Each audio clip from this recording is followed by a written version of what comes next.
Hello everyone, welcome to JK special classes. आज हम junior assistant का सेकंड पार्ट करने वाले हैं। कल हमने जूनियर असिस्टेंट का हाई कोर्ट तक कंप्लीट कर लिया था और हमने देखा था कि जुडिशरी जो होती है, हमने देखा कि लेजिस्लेशन एक लेजिस्लेटिव होता है, एक एग्जीक्यूटिव पार्ट होता है गवर्नमेंट का और एक जुडिशरी पार्ट होता है। हमने क्या देखा था कल कि एक लेजिस्लेटिव पार्ट होता है, एक आपका क्या होता है, एक एग्जीक्यूटिव पार्ट होता है और एक आपका जुडिशरी पार्ट होता है, एक आपका जुडिशरी पार्ट होता है। ठीक है, हमने लेजिस्लेटिव एग्जीक्यूटिव को अच्छे से पढ़ लिया था, उसमें हमें कोई कंफ्यूजन नहीं थी। उसके बाद हमने किया था जुडिशरी पार्ट। जुडिशरी पार्ट को भी हमने फर्दर डिवाइड किया था 3 पार्ट में। हमने कहा कि सुप्रीम कोर्ट होता है सबसे ऊपर, उसके बाद हो जाता है हाई कोर्ट होता है और उसके बाद आ जाती है सबॉर्डिनेट कोर्ट। हमने देखा कि जो सुप्रीम कोर्ट होती है वो कंट्री में एक होती है, जो हमारी दिल्ली में है। ठीक है, सुप्रीम कोर्ट जो होती है यूनियन लेवल में एक होती है, जो पूरे मामलों को मसलों को देखती है। उसके बाद हमने देखा कि हाई कोर्ट होती है। उसके बाद हमने देखा कि सबॉर्डिनेट कोर्ट होती है। सबॉर्डिनेट कोर्ट को भी हमने फर्दर देखा कि क्या क्या चीज़ें होती है। आज हम उसको अच्छे से एक्सप्लेन करेंगे। अब देखो, सुप्रीम कोर्ट हाई कोर्ट इतना कॉम्प्लिकेटेड नहीं था, उसमें सिंपल चीज़ें थी। क्या क्या सुप्रीम कोर्ट का जज बनने के लिए क्या क्या चीज़ें चाहिए, हाई कोर्ट का जज बनने के लिए क्या क्या क्वालिफिकेशन रिक्वायर्ड है, उसका हमें इम्पीचमेंट प्रोसीजर हमने अच्छे से देखा था। हमने देखा कि क्वालिफिकेशन देखा, इम्पीचमेंट देखा, जुरिडिक्शन देखी, कितनी कितनी क्या क्या जुरिडिक्शन होती है। हमने देखा कि जो रिट्स वगैरह और उसमें हाई कोर्ट की जुरिडिक्शन ज़्यादा होती है और सुप्रीम कोर्ट की उसमें कम होती है। तो बाकी चीज़ें उसकी बहुत ज़्यादा सिंपल थी, उसमें ज़्यादा कुछ डिफिकल्ट नहीं था। बट बहुत सारे लोग मतलब इसको नहीं करेंगे, सबॉर्डिनेट कोर्ट को इतने ध्यान से नहीं करेंगे, बट इसको करना चाहिए क्योंकि अगर आप हाई कोर्ट सुप्रीम कोर्ट कर रहे हो तो सबॉर्डिनेट कोर्ट भी उतनी ही इंपॉर्टेंट हो जाती है, क्योंकि ये भी जुडिशरी के अंडर आती है और डिस्ट्रिक्ट लेवल पे यही होती है, सबॉर्डिनेट कोर्ट होती है। और इसकी फंक्शनिंग थोड़ी कॉम्प्लिकेटेड होती है। ये इंटरव्यू में भी क्वेश्चन आया जा सकता है और इसको एग्जाम में भी सिंपल वो क्वेश्चन पूछ सकते हैं। ठीक है, तो आपको बेसिक इसका पता होना चाहिए हो क्या रहा है, सबॉर्डिनेट कोर्ट होती कैसे, फंक्शन कैसे करती है और उसमें डिफरेंट डिफरेंट लेयर्स है, कैसे कैसे डिफरेंट डिफरेंट जो है चीज़ें बनाई गई हैं, उसको किस तरह वो चलता है, वो सब हम इसमें देखेंगे। ठीक है, अब आ जाते हैं सबॉर्डिनेट कोर्ट होती क्या है, ये क्या करती है, फंक्शन करती है हाई कोर्ट के अंडर जाके।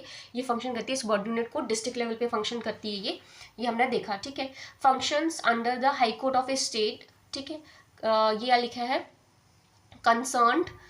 फिर आ जाते हैं, मतलब हाई कोर्ट जो स्टेट की हाई कोर्ट होगी उसके अंडर ये फंक्शन करती है। They administer justice at district level पे सबॉर्डिनेट कोर्ट काम करती है, हमने देख लिया। फिर आता है इसका स्ट्रक्चर और कंपोजिशन क्या होती है, सिविल कोर्ट्स होती हैं। ठीक है, हमने देखा आगे इसमें क्या होता है, जो कोर्ट ऑफ ए डिस्ट्रिक्ट जज होता है, ये क्या होता है, देखो यहाँ पे देखो, कोर्ट ऑफ ए डिस्ट्रिक्ट जज होता है। जो डिस्ट्रिक्ट जज को कोर्ट ऑफ डिस्ट्रिक्ट जज होता है, वो हाईएस्ट कोर्ट होती है इन डिस्ट्रिक्ट। ठीक है, डिस्ट्रिक्ट में सबसे हाईएस्ट कौन होगी, कोर्ट ऑफ ए डिस्ट्रिक्ट जज जो होगी वो हाईएस्ट होगी। ठीक है, इसमें भी डिफरेंट डिफरेंट हाईएस्ट होती हैं। ठीक है, हाईएस्ट नंबर वाइज होती है। इसमें बेसिकली किसके उस पर होती है, जुर्माने के उस पर होती है कि किसी को इतना जुर्माना लग रहा है तो वो कौन सी कोर्ट में होगा, तो वो सारा इस तरह चलता है इसमें। ठीक है, कोर्ट ऑफ ए डिस्ट्रिक्ट जज देखा जाए, कोर्ट ऑफ ए डिस्ट्रिक्ट जज देखा जाए तो हाईएस्ट कोर्ट है डिस्ट्रिक्ट लेवल पे। ठीक है, कोई कंफ्यूजन नहीं है, कोर्ट ऑफ ए डिस्ट्रिक्ट जज देखा जाए हाईएस्ट कोर्ट है डिस्ट्रिक्ट लेवल पे। फिर आ जाता है जब उसमें क्या होता है, जज होता है, जब वो सिविल केस देखता है। ठीक है, इसमें क्या होता है, जब जज सिविल केस देखता है तो हम उसे बोलते हैं डिस्ट्रिक्ट जज। ठीक है, अगर जज सिविल केस को देख रहा है, सिविल केस कौन कौन से केस हो गए, जैसे कि पति पत्नी का डिवोर्स का मामला हो गया, घर की फैमिली में डिस्प्यूट हो गया, सिविल केसेस है, नॉर्मल केसेस है। इसको जब देखा जा रहा है तो डिस्ट्रिक्ट जज देखेगा। ठीक है, उसका नाम क्या होगा, उस टाइम क्या बोलेंगे उसको हम, डिस्ट्रिक्ट जज। और वही व्हेन जज डिसाइड क्रिमिनल केस अगर वो देखता है तो उसको हम बोलते हैं सेशन जज।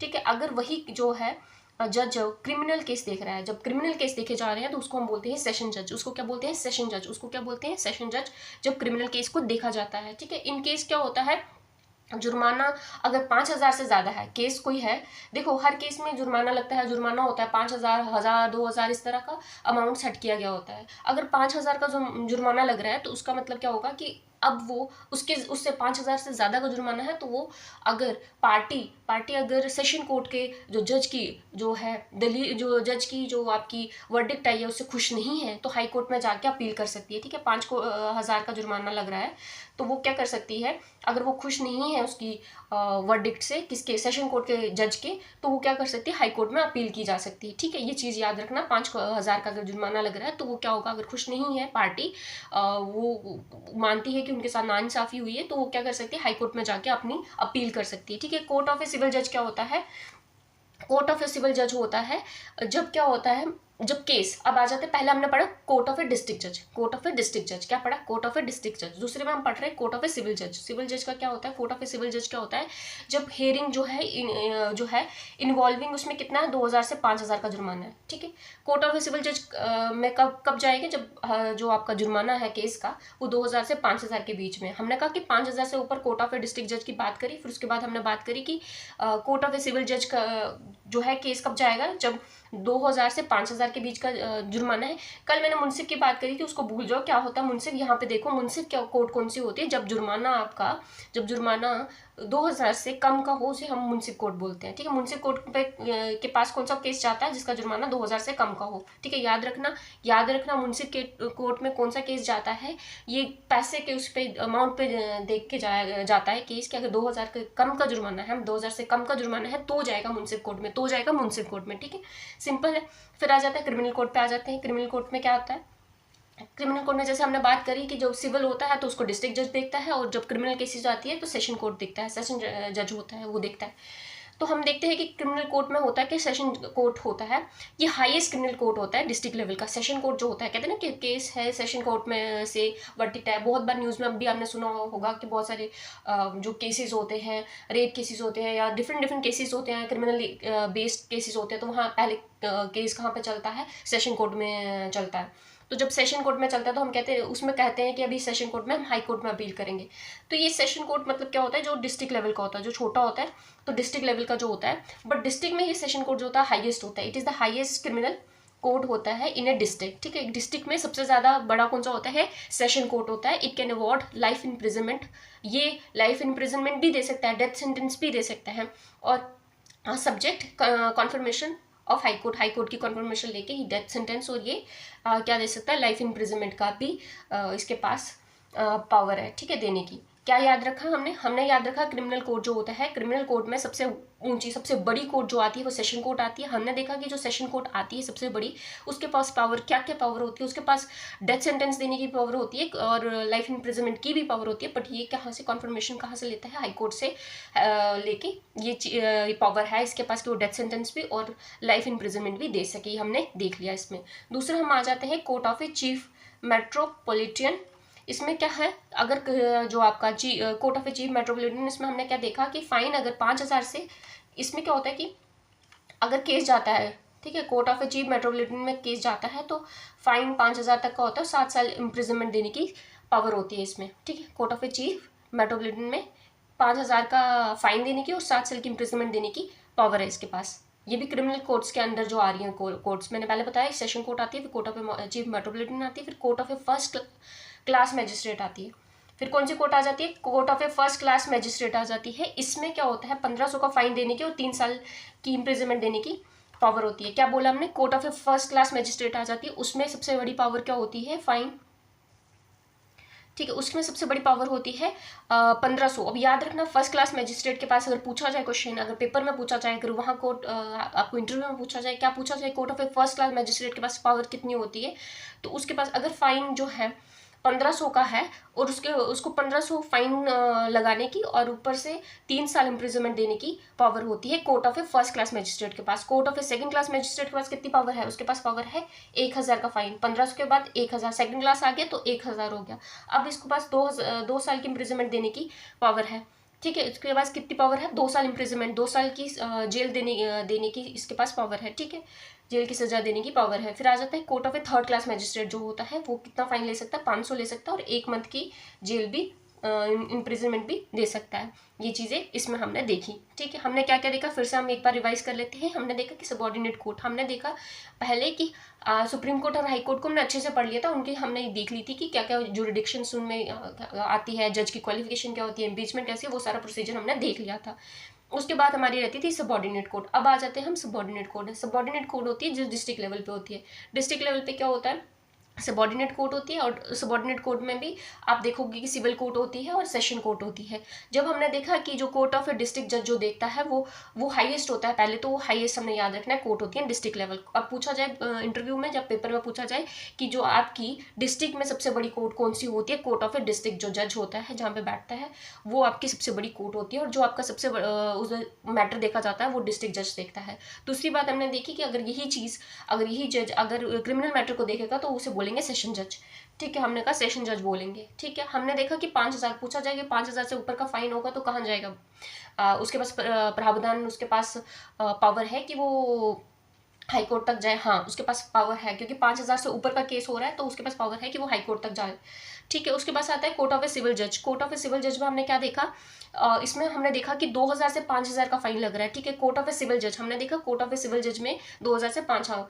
अगर पूछा जाए मुनसिफ, जैसे बहुत सारे हमने वर्ड्स देखे, हमने देखा कि टर्मिनोलॉजीज हमें एग्जाम्स में आने वाली है, तो हमें ये पता होना चाहिए कि मुनसिफ कोर्ट कौन सी होती है। मुनसिफ कोर्ट पूछा जाएगा कि कौन सी होती है, तो याद रखना कि मुनसिफ कोर्ट वो कोर्ट होती है जिसमें 2,000 से कम का फाइन लगता है। ठीक है, मुनसिफ कोर्ट पे 2,000 से कम का फाइन होता है। ठीक है, ये याद रखा। कोर्ट ऑफ ए सिविल हमने जज देखा 2,000 से 5,000, हमने देखा court of a district 5,000, court of a civil जज 2,000 से 5,000, मुनसिफ हमने देखा 2,000 से कम का। फिर हमने देखते हैं क्रिमिनल केसेस में क्या किस तरह का कोर्ट्स होती है, किस तरह का प्रोसीजर होता है। हमने देखा कि सेशन कोर्ट जो होती है उसके पास बहुत ज़्यादा पावर होती है, बहुत ज़्यादा ही पावर है, तभी तो वो डेथ सेंटेंस और सबसे बड़ी होती है सेशन कोर्ट में। क्रिमिनल जो केसेस देख रही होती है सेशन कोर्ट सबसे बड़ी होती है, क्योंकि उसके पास पावर होती है लाइफ इम्प्रिजनमेंट देने की और डेथ सेंटेंस देने की, कन्फर्मेशन लेके हाई कोर्ट की। ठीक है, दूसरा हमने देखा कि जो court of a chief metropolitan, उसमें हमने देखा कि 5,000 और 7 साल इम्प्रिजनमेंट की उसके पास पावर है। फिर उसके हमने देखा कि court of a first class magistrate जो है उसके पास कितनी पावर है, उसके पास पावर है, उस कोर्ट में पावर है 1,500 से 3 साल की इम्प्रिजनमेंट। सेकेंड क्लास में हमने देखा कि 1,000 से फाइन अप टू 1,000, ठीक है, फाइन अप टू 1,000, 2 साल इम्प्रिजनमेंट देने की सजा की उसके पास पावर है। हमने देखा कि court of A third class, third time magistrate कितना फाइन ले सकता है, तो थर्ड क्लास हमने देखा कि 500 फाइन ले सकता है और 1 मंथ इम्प्रिजनमेंट दे सकता है। ठीक है, ये चीज़ें हमने अच्छे से देख ली, ये पेज को हमने अच्छे से पढ़ लिया। अब हम आगे चलते हैं। ठीक है, आगे चलते हैं। अब आ जाते हैं यहाँ पे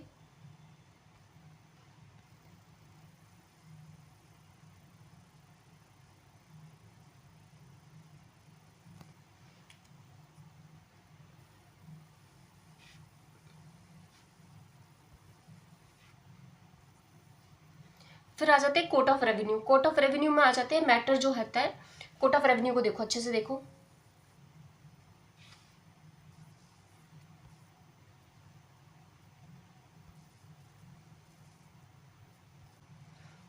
कोर्ट ऑफ रेवेन्यू पे आ जाते हैं। ठीक है, कोर्ट ऑफ रेवेन्यू में आ जाते हैं। देखो, ये सारे डिफरेंट कोर्ट्स हमने देख ली कि सिविल कोर्ट केस किस तरह देखे जा रहे हैं, क्रिमिनल केस किस तरह देखे जा रहे हैं। अब लैंड के जो रिकॉर्ड्स है, लैंड के जो केसेस है, वो तो ऐसा नहीं है कि अब क्रिमिनल के पास जाके, जो क्रिमिनल कोर्ट वहाँ पे जाके लैंड का चीज़ें देखी जाए, या जो आपका सिविल कोर्ट है, मतलब जहाँ पे आपका बाकी चीज़ें चल रही है वहाँ पे, या तो सुप्रीम कोर्ट में डायरेक्ट जाके आपका रेवेन्यू का चीज़ें देखी जाए, ऐसा नहीं होता। उसके लिए अलग कोर्ट बनाई गई है जिसको हम बोलते हैं court of revenue. Court of revenue का मतलब क्या है कि जो मैटर रिलेटेड, जो मेंटेनेंस ऑफ लैंड रिकॉर्ड्स होती है, assessment, collection of land revenue, इन सबको कौन देखता है, कोर्ट ऑफ रेवेन्यू। ठीक है, कोर्ट ऑफ रेवेन्यू क्या देखती है, matter related to maintenance of a land records and assessment and collection of land revenue, इन सबको कौन देखती है, कोर्ट ऑफ रेवेन्यू देखती है। ठीक है, तो कोर्ट ऑफ रेवेन्यू किसको देखती है, जो मैटर क्वेश्चन पूछा जाएगा आपको पेपर में या आपको इंटरव्यू में पूछा जाए कि कोर्ट ऑफ रेवेन्यू का काम क्या है, तो उसका काम है कि आपकी जो लैंड की मेंटेनेंस, आपके काम लैंड की, जैसे प्रॉपर्टी टैक्स लगता है, डिफरेंट टैक्सेस लगते हैं, तो वो कौन करते हैं, कोर्ट ऑफ रेवेन्यू करते हैं। जैसे बहुत सारे लोग बहुत ज़्यादा एंथुजियास्टिक है इस चीज़ के लिए कि नायब तहसीलदार बनना है या ये बनना है, पेपर आ रहा है कि वो हो रहा है, तो इसमें देखो आगे ये भी चीज़ें हैं कि नायब तहसीलदार का क्या है, तहसीलदार का क्या क्या चीज़ें होती है, ये आगे नीचे हम पढ़ेंगे। ठीक है, तो देखो मैटर रिलेटेड फिर से मैं बता देती हूँ कि कोर्ट ऑफ जो रेवेन्यू है वो क्या करता है कि लैंड से रिलेटेड, ज़मीन से रिलेटेड, प्रॉपर्टी से रिलेटेड जो भी आपकी असेसमेंट करना, कलेक्शन करना, वो काम आपका कहाँ होता है, कोर्ट ऑफ रेवेन्यू में होता है, बोर्ड ऑफ रेवेन्यू।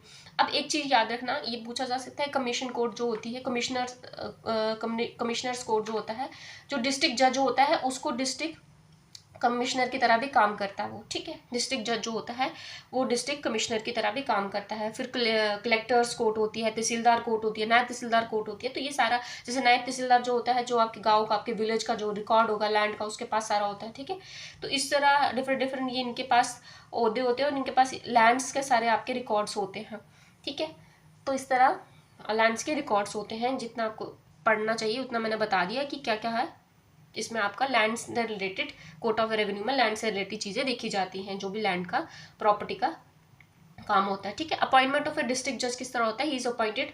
अच्छा, ये पूछा जाता है। अब हमने कल पढ़ा था, सुप्रीम कोर्ट के बारे में पढ़ा था, हाई कोर्ट के बारे में पढ़ा था कि किस तरह इसकी अपॉइंटमेंट होती है। हमने देखा कि प्रेसिडेंट की राय ली जाती है, या प्रेसिडेंट ही राय, क्या मतलब प्रेसिडेंट ही चूज करता है। गवर्नर, हमने देखा कि हाई कोर्ट में गवर्नर की और चीफ जस्टिस ऑफ इंडिया की राय ली जाती है।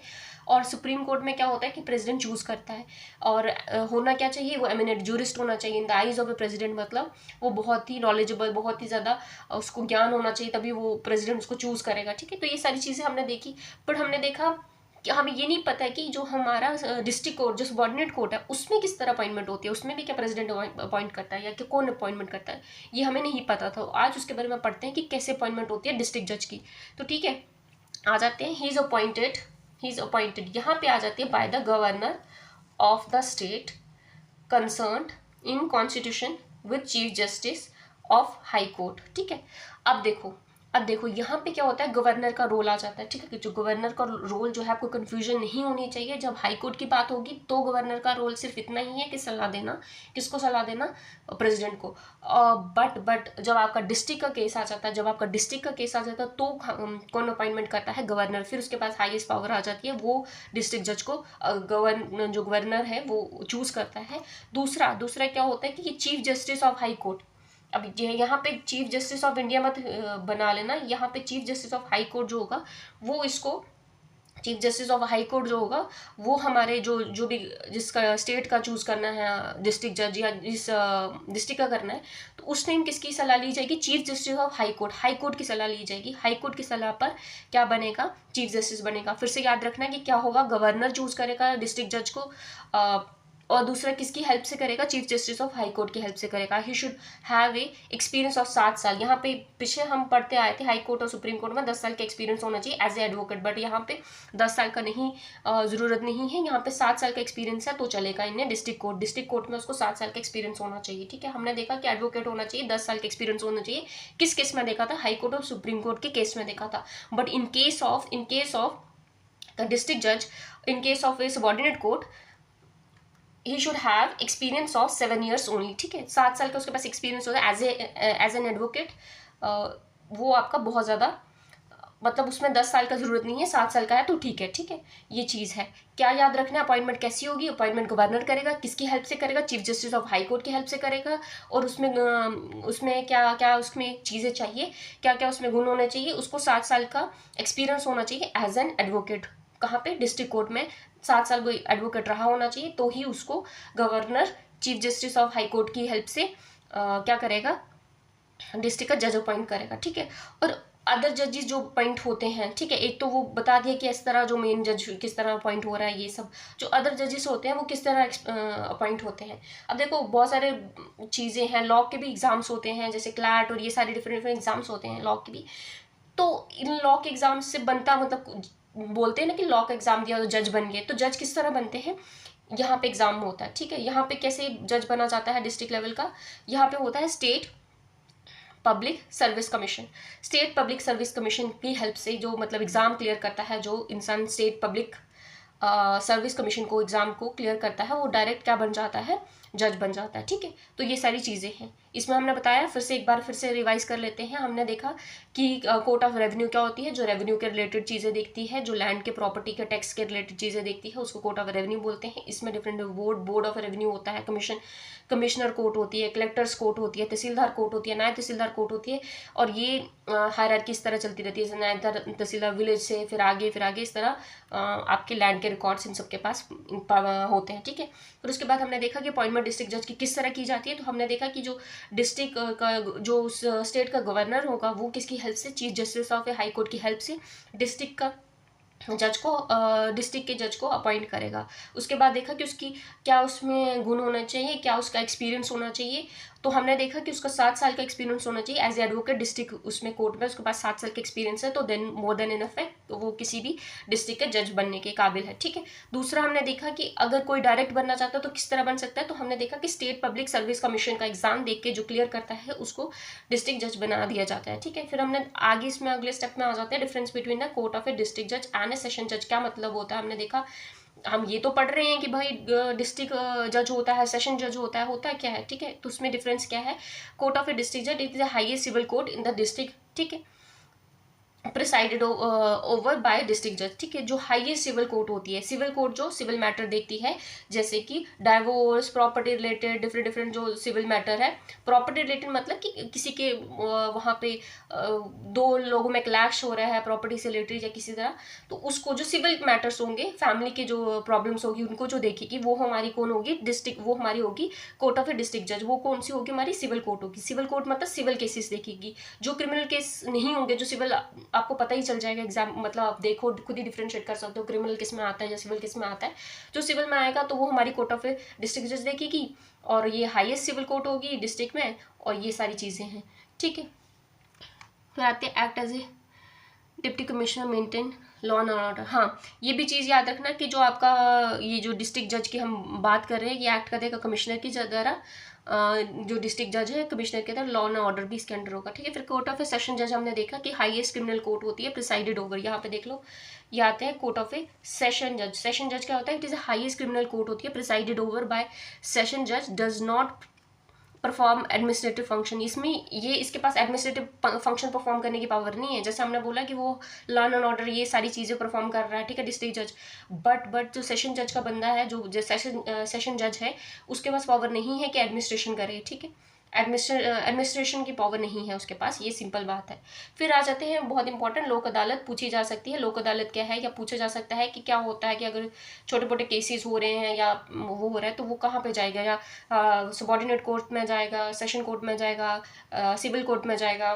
पूछा जाएगा कि मान लो कि किसी का जैसे किसी का बिल ज़्यादा आ गया बिजली का या कुछ, तो अब ये प्रॉब्लम आ गई तो वो कहाँ जाएगा, वो सबॉर्डिनेट कोर्ट में जाएगा, सेशन कोर्ट में जाएगा, सिविल कोर्ट में जाएगा, हाई कोर्ट में जाएगा, सुप्रीम कोर्ट, कहाँ जाएगा वो आदमी, तो वो जाएगा लोक अदालत में। जो ये छोटे छोटे जो मसले होते हैं जो सुलझाए जा सकते हैं, क्योंकि देखो हमारा जो क्या बोलते हैं जुडिशरी है, जो हमारा जस्टिस सिस्टम है, बहुत ही ज़्यादा टाइम लगाता है एक केस को फाइनलाइज करने के लिए। अगर किसी को छोटा सा मसला हो गया, मतलब पानी का हो गया, बिजली का हो गया, जब और भी कोई डिफरेंट छोटे छोटे इश्यूज हो गए जो उनको जल्दी उनको सॉल्व करना ज़रूरी होगा, तो फिर उसको इतना लंबा कोर्ट्स में जाके उसको लड़ना, वो क्या हो जाएगा, वेस्टेज ऑफ टाइम हो जाएगा, और उससे क्या होगा कि फंक्शनिंग भी रुक जाएगी। ठीक है। अगर किसी की बिजली कट गई क्योंकि उसका बिल 1 लाख 2 लाख आ गया, तो अब वो 10 साल उसका केस ही लड़ता जा रहा है, वैसा तो चलेगा नहीं ना। तो उसके लिए कुछ ऐसा अल्टरनेट होना चाहिए जो जल्दी उस केस को सॉल्व कर सके विद इन नो टाइम, और उससे जो है उसको भी जस्टिस मिल सके, और जो है ये जो हमारी जुडिशरी है और ये भी स्मूथली चल सके। तो फिर उसके लिए क्या बनाया गया, लोक अदालत बनाई गई जो छोटे मोटे इश्यूज को डील करे। ठीक है। अब लोक अदालत में आ जाते हैं। लीगल सर्विस अथॉरिटी एक्ट किससे बनी लोक अदालत, एक्ट आया हमारा 1987। देखो उससे पहले तो नहीं थी, उसके बाद जो हमारा एक्ट आया 1987 में, उसमें लोक अदालत प्रेजेंस में आई।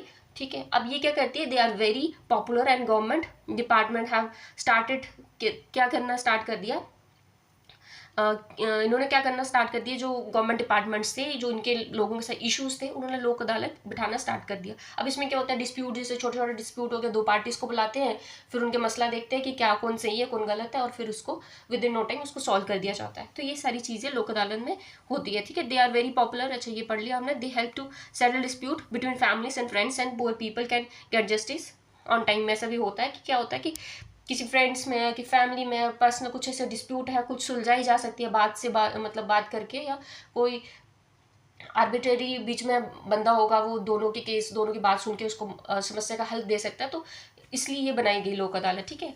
कि कोई एक बीच में पार्टी आके लोगों के मसलों को ईजिली और विद इन टाइम उसको सुलझाया जा सके। ठीक है। अब लोग जो गरीब है वो मतलब काफ़ी सालों तक केस नहीं लड़ सकते, तो लोक अदालत भी एक उसमें उनके लिए एडवांटेज वो करती है कि टाइम से उनका केस सुना जाए। ठीक है। ये सारी चीज़ आती है। फिर उसके बाद आती है फैमिली कोर्ट। फैमिली कोर्ट भी एक कोर्ट होती है जो क्या करती है, ये कब आई पहले एग्जिस्टेंस में?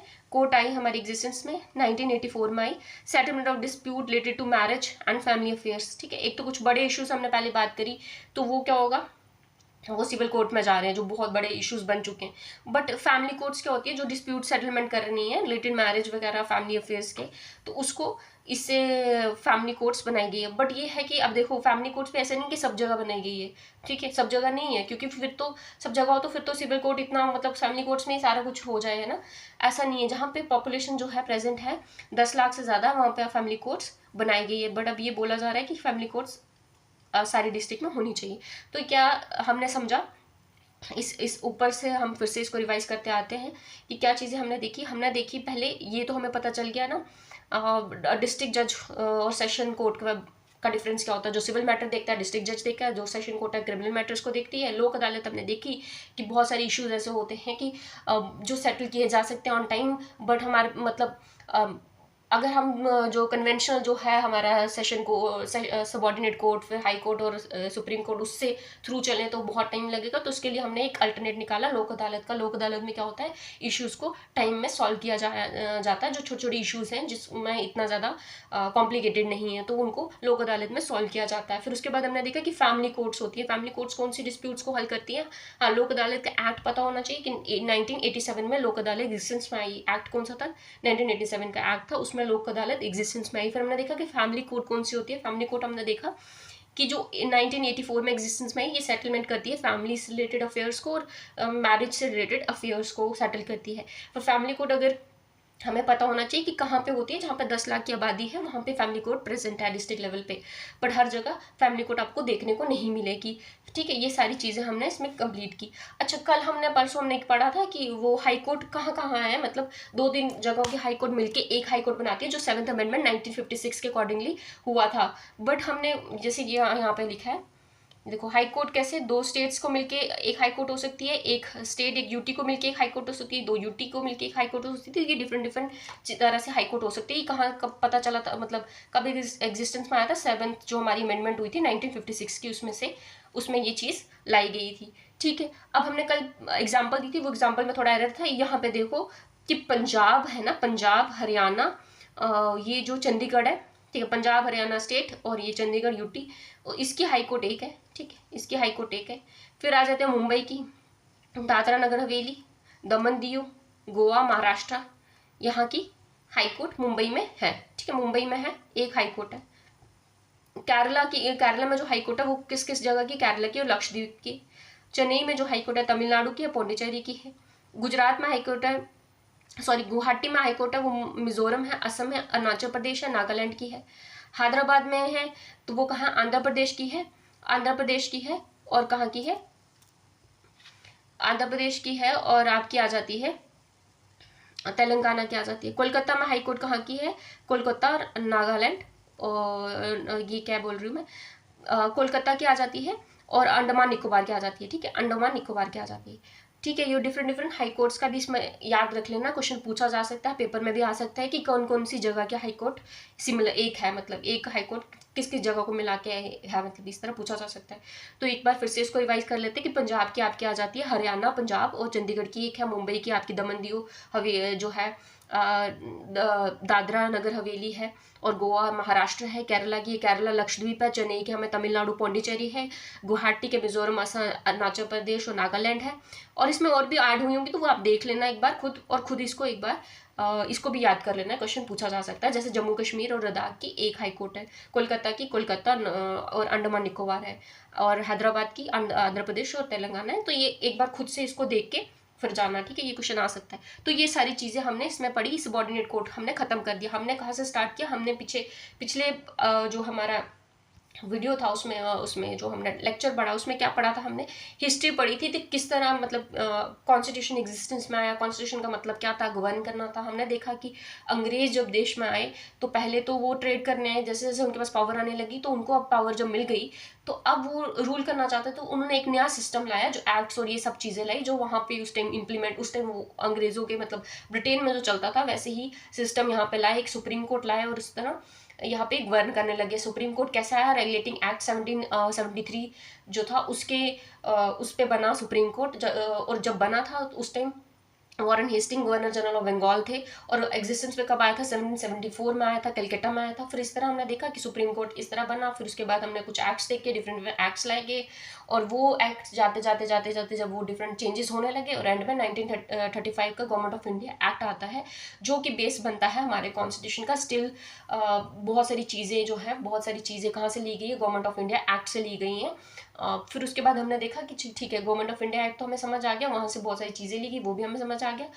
और हाँ, फिर उसके हमने देखा कि सुप्रीम कोर्ट जो न्यू हमारी बनी, न्यू दिल्ली में फर्स्ट बनी, वो कब बनी, 28 जैन को बनी, 1950 को बनी। ये भी हमने देखा सुप्रीम कोर्ट का क्या क्या, किस तरह सुप्रीम कोर्ट का जज किस तरह बनता है, और क्या क्या उनका क्राइटेरिया, वो सब देखा। इम्पीचमेंट का डिफरेंट डिफरेंट देखा। फिर हाई कोर्ट का देखा हमने।